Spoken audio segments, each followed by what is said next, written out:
નમસ્કાર વિદ્યાર્થી મિત્રો, Shivsha college of commerce management and computer education Wadhwan YouTube ચેનલમાં હું પ્રોફેસર વિરાજસિંહ રાઠોડ આપ સૌ વિદ્યાર્થી મિત્રોનું ફરીથી હાર્દિક સ્વાગત કરું છું. લાસ્ટ વિડીયોમાં માહિતી મેળવ્યા બાદ આજના વિડીયોમાં આપણે ફાઇનાન્શિયલ ડિસિઝન્સ અને ઓબ્જેક્ટિવ ઓફ ફાઇનાન્શિયલ મેનેજમેન્ટ વિશે ચર્ચા કરવાની છે. તો ચલો વિદ્યાર્થી મિત્રો શરૂ કરીએ. તો સૌથી પહેલા જોઈશું ટાઈપ્સ ઓફ ફાઇનાન્શિયલ ડિસિઝન્સ. ફાઇનાન્શિયલ ડિસિઝન્સના ટાઈપ્સ કયા કયા છે અને કેટલા છે. તો ફાઇનાન્શિયલ ડિસિઝન્સના ત્રણ ટાઈપ છે. First investment decisions, second financing decisions, third છે ડિવિડન્ડ ડિસિઝન્સ. તો ફરીથી ફાઇનાન્શિયલ ડિસિઝન્સ છે ફાઇનાન્શિયલ ડિસિઝન્સ એના ત્રણ પ્રકાર છે: ઇન્વેસ્ટમેન્ટ ડિસિઝન્સ, ફાઇનાન્સિંગ ડિસિઝન્સ અને થર્ડ ડિવિડન્ડ ડિસિઝન્સ. આ ત્રણેય ડિસિઝન્સ વિશે વિસ્તૃતમાં માહિતી હવે મેળવવાની છે. હવે ઇન્વેસ્ટમેન્ટ ડિસિઝન્સ વિશે ચર્ચા કરીશું. A financial decision which is concerned with how the firm's funds are invested in different assets is known as investment decision. Investment decision can be long term or short term. તો આ first point છે, શું સમજાવે છે? A financial decision which is concerned with how the firm's funds are invested in different assets is known as investment decision. એટલે જે financial ડિસિઝનમાં જે ફર્મનું fund છે એને ડિફરન્ટ અસેટ્સમાં કેવી રીતે ઇન્વેસ્ટ કરવું એ ડિસિઝનને ઇન્વેસ્ટમેન્ટ ડિસિઝન તરીકે ઓળખવામાં આવે છે. તો ફરીથી જે ફર્મ છે એના ફંડને અલગ અલગ એસેટ્સમાં અલગ અલગ મિલકતમાં કેવી રીતે ઇન્વેસ્ટ કરવું એ જે ડિસિઝન છે એને ઇન્વેસ્ટમેન્ટ ડિસિઝન તરીકે ઓળખવામાં આવે છે. Investment decisions can be long term or short term. Investment decision છે એ લોંગ ટર્મ એટલે લાંબા સમયગાળા માટેનું અથવા તો શોર્ટ ટર્મ એટલે ટૂંકા સમયગાળા માટેનું હોઈ શકે છે. નેક્સ્ટ પોઈન્ટ છે, a long term investment decision is called capital budgeting decisions which involve huge amounts of long term investment and are irreversible except at a huge cost. એટલે કે શું કે છે? a long term investment decision is called capital budgeting decision. capital budgeting decisions કોને કહેવાય છે? a long term investment decision જે decision લાંબા ગાળાના સમય માટે ઇન્વેસ્ટમેન્ટ કરવા માટે લેવાયેલો હોય એ ડિસિઝનને કેપિટલ બજેટિંગ ડિસિઝન તરીકે ઓળખવામાં આવે છે. which involve huge amounts of long term investment. અને આ જે ડિસિઝન છે એ ડિસિઝનમાં huge amount of long term investment એટલે ખૂબ જ મોટી રકમની જરૂર પડે છે. and are irreversible. અને આ જે અમાઉન્ટ આપણે ઇન્વેસ્ટ કરેલી છે એ ઇરિવર્સિબલ છે એટલે પાછી મેળવી શકાય તેવી છે નહીં. Except at a huge cost, સિવાય કે ખૂબ જ મોટી કોસ્ટ એના માટે પે કરવી પડે છે.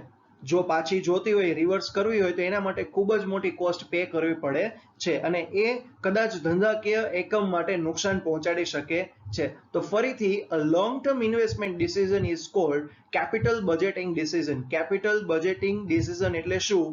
જે ઇન્વેસ્ટમેન્ટ લોંગ ટર્મ કરવા માટે લેવાયેલું હોય એ. which involve huge amounts of long term investment. long term investમાં huge amountની જરૂર હોય છે. and these are irreversible. અને એ જે અમાઉન્ટ છે એ irreversible છે એટલે પાછી મેળવી શકાય તેવી છે નહીં. Except at a huge cost, જો મેળવવી હોય તો એના માટે હ્યુજ કોસ્ટ, ખૂબ જ મોટી કોસ્ટ, ખર્ચ એના માટે પે કરવો પડે છે. નેક્સ્ટ પોઈન્ટ છે, short term investment decisions are called working capital decision. તો વર્કિંગ કેપિટલ ડિસિઝન એટલે શું? Short term investment decision. જે ડિસિઝન શોર્ટ ટર્મ ઇન્વેસ્ટમેન્ટ માટે લેવાયેલો હોય એને વર્કિંગ કેપિટલ ડિસિઝન તરીકે ઓળખવામાં આવે છે. તો લોંગ ટર્મ ઇન્વેસ્ટમેન્ટ ડિસિઝન એટલે શું થાય કે કેપિટલ બજેટિંગ ડિસિઝન એટલે શું થાય? જે ડિસિઝન લાંબા સમયગાળાના ઇન્વેસ્ટમેન્ટ માટે લેવાયેલો હોય એ. અને વર્કિંગ કેપિટલ ડિસિઝન એટલે શું? જે ડિસિઝન શોર્ટ ટર્મ ઇન્વેસ્ટમેન્ટ માટે લેવાયેલો હોય એ which affect day to day working of a business. Short term જે ઇન્વેસ્ટમેન્ટ ડિસિઝન છે એ ડે ટુ ડે જે રોજબરોજના કાર્ય હોય ધંધાકીય એકમના એને ઇફેક્ટ કરે છે. It includes the decision about the levels of cash, inventory and receivables. આ જે શોર્ટ ટર્મ ઇન્વેસ્ટમેન્ટનો ડિસિઝન છે એમાં કેશ, ઇન્વેન્ટરી અને રિસીવેબલ્સ જે છે એનો સમાવેશ થાય છે. તો ફરીથી ઇન્વેસ્ટમેન્ટ ડિસિઝનમાં શું, પહેલો જે પોઈન્ટ જોયો એમાં ઇન્વેસ્ટમેન્ટ ડિસિઝનની વ્યાખ્યા છે. શું છે? A financial decision which is concerned with how the firm's funds are invested in different asset is known as investment decision. એટલે ફર્મનું જે ફંડ છે, ફર્મનું જે ફંડ છે એને અલગ અલગ અસેટમાં કેવી રીતે ઇન્વેસ્ટ કરવું એ જે ડિસિઝન છે એને ઇન્વેસ્ટમેન્ટ ડિસિઝન કહેવાય છે. ઇન્વેસ્ટમેન્ટ ડિસિઝનના કેટલા પ્રકાર છે? બે, યા તો લોંગ ટર્મ હોય અથવા તો શોર્ટ ટર્મ હોય. જો જે ડિસિઝન લોંગ ટર્મ ઇન્વેસ્ટમેન્ટ માટે લેવાયેલું છે એને કેપિટલ બજેટિંગ ડિસિઝન કહેવાય છે અને જે ડિસિઝન શોર્ટ ટર્મ ઇન્વેસ્ટમેન્ટ માટે લેવાયેલું છે એને વર્કિંગ કેપિટલ ડિસિઝન તરીકે ઓળખવામાં આવે છે. તો ચલો મિત્રો હવે નેક્સ્ટ ડિસિઝન શીખીએ. ફ્રેન્ડ્સ, હવે જોઈશું financial decision. A financial decision which is concerned with the amount of finance to be raised from various long-term sources of funds like equity shares, preference shares, debentures, bank loan, etc. is called financing decision. In other words, it is a decision on the capital structure of the company. એટલે આ શું કહે છે? A financial decision is concerned with the amount of finance to be raised from various long-term sources. એટલે ફર્મમાં જ્યારે ફંડની જરૂર હોય છે તો એ ફંડ કેવી રીતે લોંગ ટર્મ સોર્સિસમાંથી રેઝ કરવું એનો જે ડિસિઝન છે એને ફાઇનાન્શિયલ ડિસિઝન કહેવાય છે. તો ફાઇનાન્શિયલ ડિસિઝન જે આપણે લીધો છે કે ફાઇનાન્સ રેઝ કરવાનો એ કયા કયા લોંગ ટર્મ સોર્સિસમાંથી રેઝ કરી શકાય છે? તો એ ઇક્વિટી શેર્સમાંથી, પછી પ્રેફરન્સ શેર્સમાંથી, ડિબેન્ચર્સમાંથી, બેંક લોનમાંથી. તો ફરીથી આ પોઈન્ટ સમજીએ. A financial decision which is concerned with the amount of finance to be raised from various long-term sources of funds like equity share, preference shares, debentures, bank loan, etc. is called financing decision.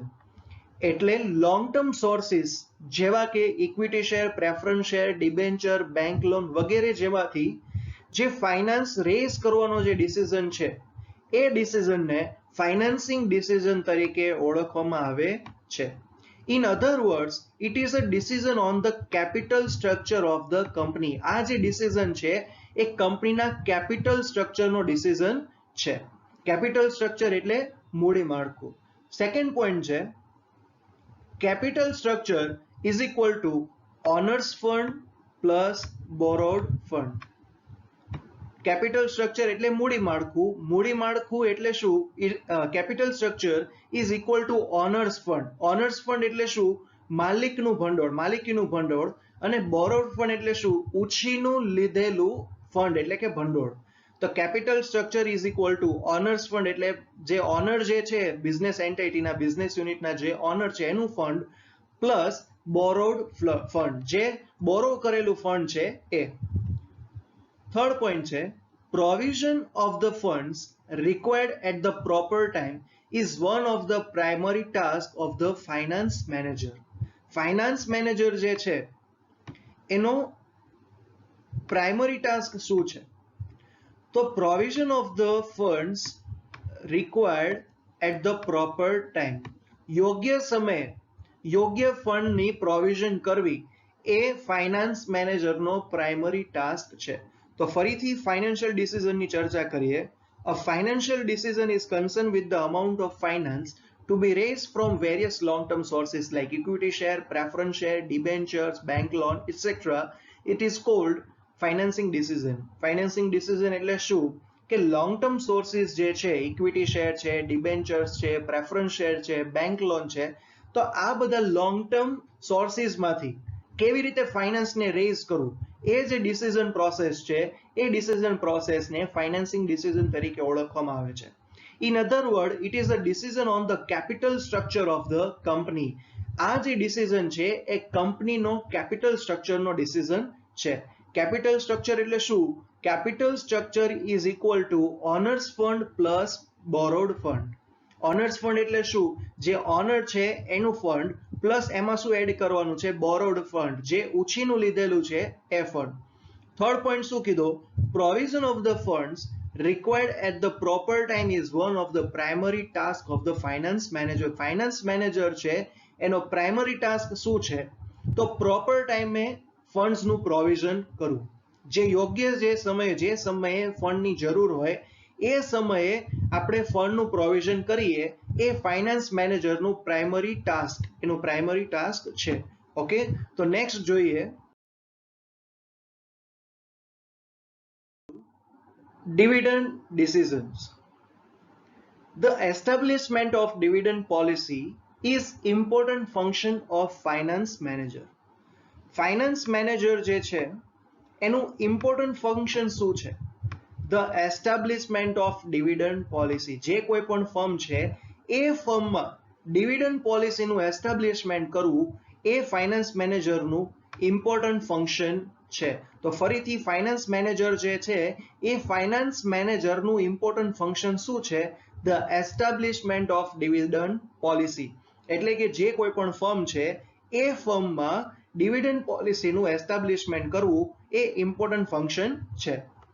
Next point છે, a financial decision is concern with deciding how much of the profit earned by the company should be distributed among shareholders and how much should be retained for the future contingency is called dividend decision. એટલે financial decision is concerned with deciding how much of the profit earned by the company should be distributed among shareholders. એટલે આ point શું કહે છે?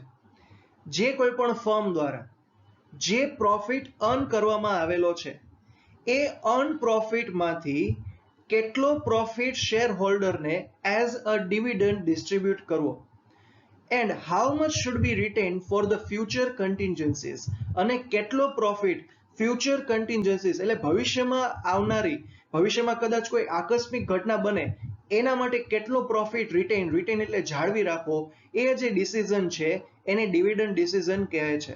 તો ફરીથી a financial decision which is concerned with deciding how much of the profit earned by the company should be distributed among shareholders and how much should be retained for the future contingency is called dividend decision. એટલે ફરીથી કે જે ડિસિઝનમાં જે ફર્મે જેટલો profit earn કર્યો છે એ earn પ્રોફિટમાંથી share હોલ્ડરને કેટલો profit distribute કરવો, અને આ પ્રોફિટમાંથી ફ્યુચર કન્ટિન્જન્સી એટલે ભવિષ્યમાં કોઈ આકસ્મિક ઘટના બને એના માટે કેટલો પ્રોફિટ કરો, રિટેન દેટ મીન્સ જાળવી રાખો, આ જે ડિસિઝન છે એને ડિવિડન્ડ ડિસિઝન તરીકે ઓળખવામાં આવે છે. નેક્સ્ટ પોઈન્ટ છે, the decision is depend on the company or on finance manager whether to declare dividend or not to the shareholder. હવે જે ડિવિડન્ડ ડિસિઝન છે, આ જે ડિસિઝન છે એ કોના ઉપર ડિપેન્ડ કરે છે? તો આ company or on finance manager. Dividend decision છે એ કંપની અથવા તો ફાઇનાન્સ મેનેજર ઉપર ડિપેન્ડ કરે છે. શું ડિપેન્ડ કરે છે? કે શેર હોલ્ડર જે છે એને આપણે ડિવિડન્ડ ડિક્લેર કરવું કે ન કરવું. તો ફરીથી ડિવિડન્ડ ડિસિઝન સમજીએ. પહેલો પોઈન્ટ શું છે? The establishment of dividend policy is an important function of finance manager. ફાઇનાન્સ મેનેજર છે એનું ઇમ્પોર્ટન્ટ ફંક્શન શું છે? તો જે કોઈ ફર્મ હોય એ ફર્મમાં એસ્ટાબ્લિશમેન્ટ ઓફ ડિવિડન્ડ પોલિસીનું એસ્ટાબ્લિશમેન્ટ કરવું એ એનો મેઇન એટલે કે ફંક્શન છે. સેકન્ડ પોઈન્ટ હતો જે ડિવિડન્ડ ડિસિઝનની વ્યાખ્યા છે. શું વ્યાખ્યા છે? એની ડેફિનેશન શું છે?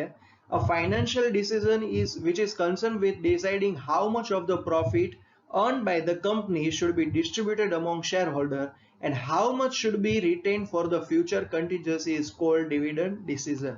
એટલે ફર્મ દ્વારા જે કોઈ પણ પ્રોફિટ અર્ન કરવામાં આવેલો છે એ પ્રોફિટમાંથી કેટલો પ્રોફિટ શેર હોલ્ડરને એઝ અ ડિવિડન્ડ ડિસ્ટ્રીબ્યુટ કરો અને કેટલો પ્રોફિટ ફ્યુચર કન્ટીજન્સી માટે રિટેન કરવો, એ જે ડિસિઝન છે એને ડિવિડન્ડ ડિસિઝન તરીકે ઓળખવામાં આવે છે. અને થર્ડ પોઈન્ટ શું છે? ડિવિડન્ડ ડિસિઝન છે એ ડિસિઝન કોના ઉપર ડિપેન્ડ કરે છે?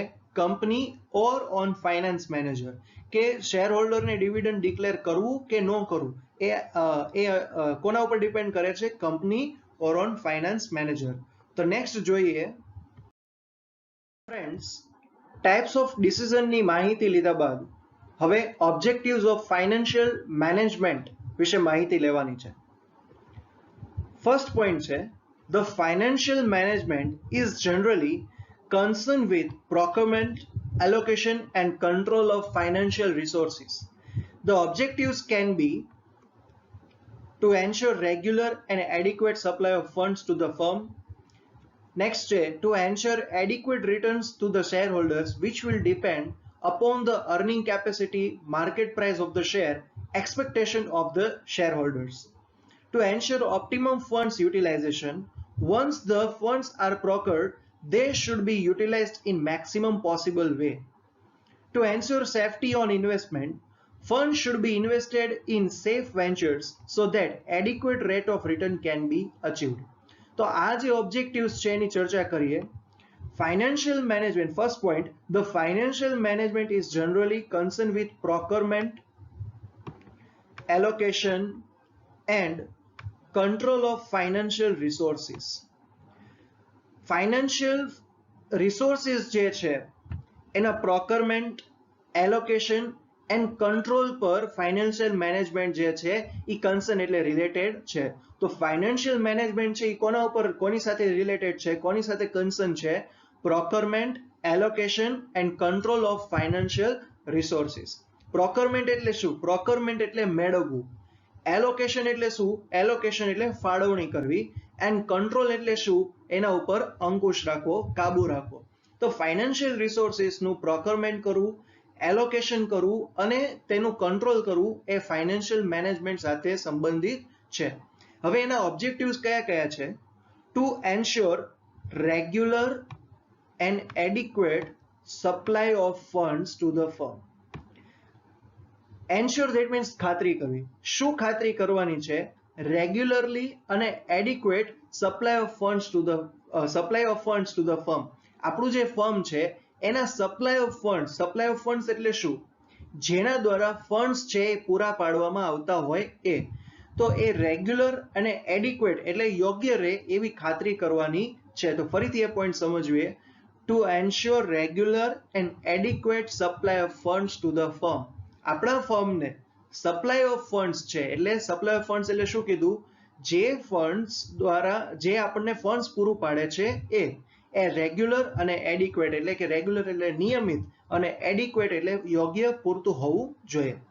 સેકન્ડ પોઈન્ટ છે to ensure adequate returns to the share holder which will depend upon the earning capacity. પછી છે market price of the share, expectation of the share holders. તો હવે આ પોઈન્ટ શું કહે છે? તમે વિચારો વિદ્યાર્થી મિત્રો કે જે કોઈ પણ શેર હોલ્ડર્સ છે એ કોઈ ફર્મમાં શા માટે ઇન્વેસ્ટ કરે છે?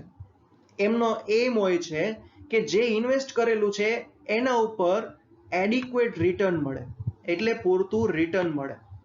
તો હવે જે એડિક્વેટ રિટર્ન છે શેના ઉપર ડિપેન્ડ કરે છે? Earning capacity. અર્નિંગ કેપેસિટી એટલે શું? જે કોઈ ફર્મ છે એ ફર્મની અર્નિંગ કેપેસિટી શું છે. સેકન્ડ છે market price of the share. ફર્મનો જે શેર છે એની માર્કેટ પ્રાઇસ શું છે. અને third, expectation of the share holder. Share હોલ્ડરની શું એક્સપેક્ટેશન છે?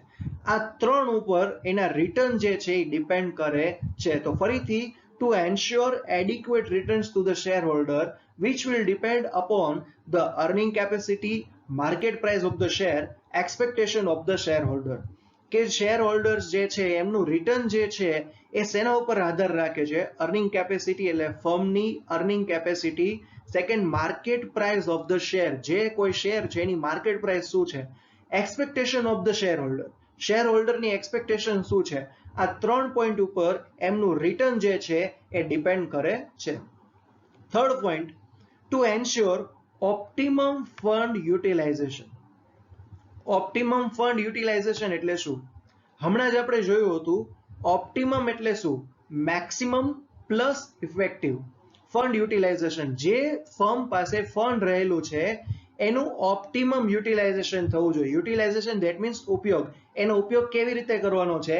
Maximum plus effective. મેક્સિમમ એટલે મહત્વ, વધુમાં વધુ, અને ઇફેક્ટિવ એટલે અસરકારક રીતે.